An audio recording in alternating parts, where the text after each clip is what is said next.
दिवसाची सुरुवात तर एकदम छान झालेली. आपल्या व्हिडिओमध्ये ना जरा जास्तच गॅप पडला. त्याचं कारण म्हणजे ना 15 दिवस झालं मी चालायला जाते.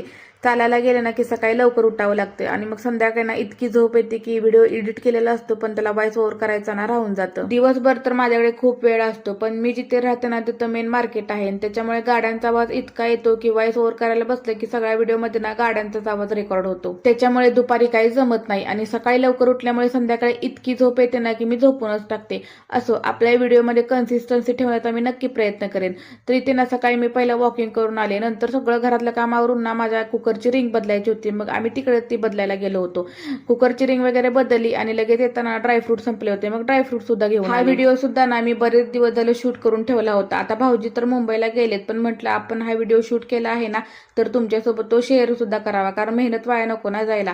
आता भाऊजी जेव्हा आले होते ना तेव्हा आम्ही रोज काही ना काहीतरी बनवून खातच होतो. मग ना त्या दिवशी मी मस्त मसाले भात आणि खिरीचा बेत केला होता. नित्याला भाऊजी खेळवत बसले होते तो पण इकडे मी मग पटकन ना मसाले भात बनवून घेतला आणि लगेच ना ड्रायफ्रूट वगैरे घालून गव्हाची खीर सुद्धा बनवून घेतली. संध्याकाळी ना सगळ्यांनी एकत्र बसून छान असं जेवण केलं. चला मग, आवडला असेल व्हिडिओ तर लाईक करा आणि आपल्या चॅनलला अजून फॉलो केलं नसेल तर फॉलो करा.